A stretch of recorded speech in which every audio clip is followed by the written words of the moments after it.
Habakkuk, the prophecy that Habakkuk the prophet received. Habakkuk's complaint. How long, Lord, must I call for help, but you do not listen? Or cry out to you violence, but you do not save? Why do you make me look at injustice? Why do you tolerate wrongdoing? Destruction and violence are before me. There is strife and conflict abounds. Therefore the law is paralyzed, and justice never prevails. The wicked hem the righteous, so that justice is perverted. The Lord's answer. Look at the nations and watch, and be utterly amazed. For I am going to do something in your days that you would not believe, even if you were told. I am raising up the Babylonians, that ruthless and impetuous people who sweep across the whole earth to seize dwellings not their own. They are a feared and dreaded people. They are a law to themselves and promote their own honor. Their horses are swifter than leopards, fiercer than wolves at dusk. Their cavalry gallops headlong. Their horsemen come from afar. They fly like an eagle swooping to devour. They all come intent on violence. Their hordes advance like a desert wind and gather prisoners like sand. They mock kings and scoff at rulers. They laugh at all fortified cities. By building earthen ramps, they capture them. Then they sweep past like the wind and go on. Guilty people, whose own strength is their God. Habakkuk's second complaint. Lord, are you not from everlasting? My God, my Holy One, you will never die. You, Lord, have appointed them to execute judgment. You, my rock, have ordained them to punish. Your eyes are too pure to look on evil. You cannot tolerate wrongdoing. Why then do you tolerate the treacherous? Why are you silent while the wicked swallow up those more righteous than themselves? You have made people like the fish in the sea, like the sea creatures that have no ruler. The wicked foe pulls all of them up with hooks. He catches them in his net. He gathers them up in his dragnet, and so he rejoices and is glad. Therefore he sacrifices to his net and burns incense to his dragnet. For by his net he lives in luxury and enjoys the choicest food. Is he to keep on emptying his net, destroying nations without mercy? I will stand at my watch and station myself on the ramparts. I will look to see what he will say to me, and what answer I am to give to this complaint. The Lord's answer.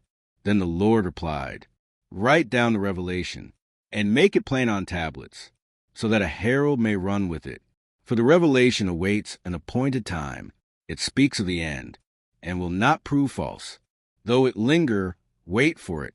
It will certainly come, and will not delay. See, the enemy is puffed up. His desires are not upright. But the righteous person will live by his faithfulness. Indeed, wine betrays him. He is arrogant and never at rest, because he is as greedy as the grave, and like death is never satisfied. He gathers to himself all the nations, and takes captive all the peoples. Will not all of them taunt him with ridicule and scorn, saying, woe to him who piles up stolen goods, and makes himself wealthy by extortion? How long must this go on? Will not your creditors suddenly arise? Will they not wake up and make you tremble? Then you will become their prey, because you have plundered many nations. The peoples who are left will plunder you, for you have shed human blood. You have destroyed lands and cities, and everyone in them. Woe to him who builds his house by unjust gain, setting his nest on high, to escape the clutches of ruin.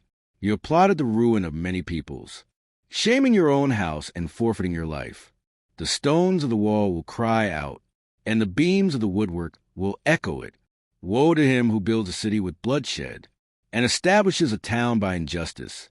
Has not the Lord Almighty determined that the people's labor is only fuel for the fire, that the nations exhaust themselves for nothing? For the earth will be filled with the knowledge of the glory of the Lord, as the waters cover the sea. Woe to him who gives drink to his neighbors, pouring it from the wineskin till they are drunk, so that he can gaze on their naked bodies. You will be filled with shame instead of glory. Now it is your turn. Drink and let your nakedness be exposed. The cup from the Lord's right hand is coming around to you, and disgrace will cover your glory.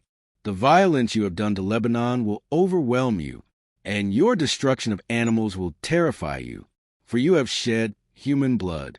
You have destroyed lands and cities, and everyone in them. Of what value is an idol carved by a craftsman, or an image that teaches lies? For the one who makes it trusts in his own creation.